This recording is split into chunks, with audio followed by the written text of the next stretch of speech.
Thank you very much, Ursula. You very correctly mentioned energy, defense and security, and more outward-looking European Union. Let me now go to Georgia.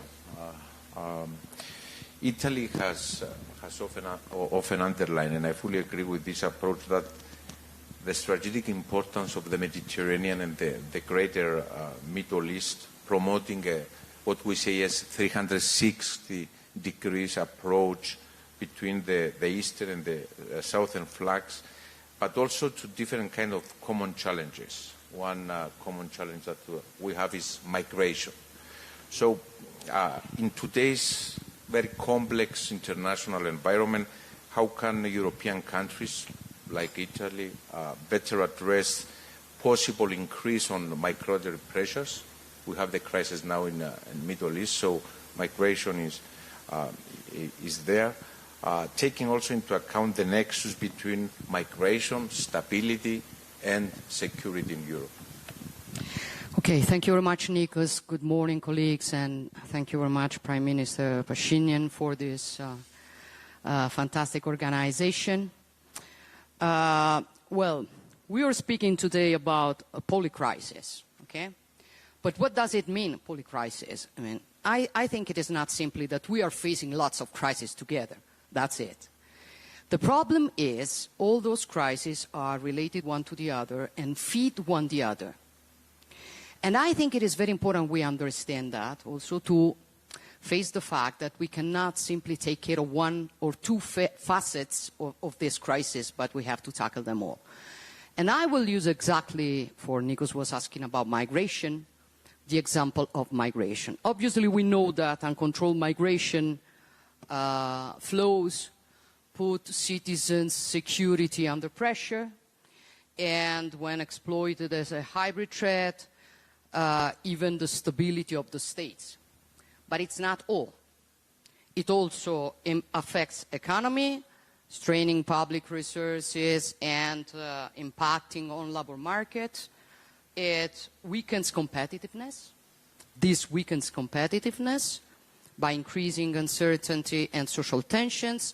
It has also linked to energy, for we have also to face the fact that many flows come from unstable regions that are key to our energy supplies. Ultimately, all of this affects the quality of our democracies. For when citizens feel that important challenges are not governed, they lose faith in institutions. And when trust erodes, people become more vulnerable to manipulation, including the malicious use of artificial intelligence. So it's not migration. It is migration, it is economy, it is democracy, it is competitiveness, it is energy, it is security. And if I take one of the other topics, I can link them all the same way. So, first of all, we cannot face only one piece of this polycrisis. Second, migration is an integral part of the polycrisis. Third, no one can face it alone. So cooperation on that is a precondition. We did very important steps ahead in the last years at the level of the European Union, where now we have a new asylum pact, we have a new definition of the third safe countries, we are going towards a new regulation on returns that will help us also on, let's say, innovative solutions such as those that Italy is trying to provide. We did steps ahead at the level of the Council of Europe where we are working to give a more modern interpretation of the conventions that we have, but were written lots of years ago. And at the level of the EPC with Kier, we've been promoting another declaration, the past days that now has already reached 31 countries signing. So we are doing a very good job. And in the proposal we did with Kier, the position is quite clear. We have to fight against traffickers. We have to avoid that a new crisis as the one we had in 2015 happens again. And we have to cooperate with the origin and transit countries. And that brings me back to the beginning and to the second part of the question that Nikos did. I mean, the problem is, if we've got this polycrisis, are we able to face it the way it needs to be addressed?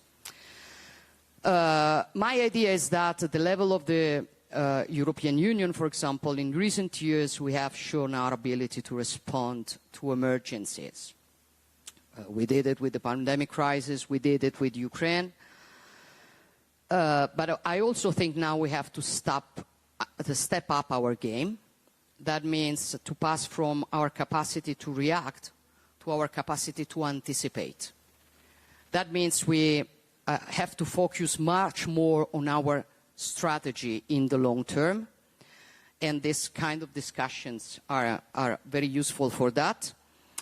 And the strategy, in my opinion, should be a stronger focus not only on the like-minded countries, obviously it's very, very important, but also on our geographic neighborhood. Obviously, what we are doing now with like-minded countries, with the EPC, is very important, and we have to improve it, and I'm very happy that Mark is here. But I think we should also focus, for example, from the point of view of Italy, I think we should focus much more, for example, on our Mediterranean neighborhood. I think we should work also on a forum like the EPC, which is fundamental, obviously, for us in these times, concentrated in the geographical space of the wide Mediterranean. In the past, with Ursula, with other member states, with the European Union, we've been trying to tackle migration. We were pushed to pay much more attention to countries across the Mediterranean. Now, in my opinion, the challenge is to broaden this approach to bring together security, development, energy in our cooperation with neighboring countries. For this is the best way we have to respond to a crisis which is not only one crisis. It's lots of crises altogether, but unfortunately they are part of the same crisis and we have to tackle it all. Thank you. Thank you, Giorgia. You very correctly raised the issue of tackling the root causes of migration by working together with the countries of origin.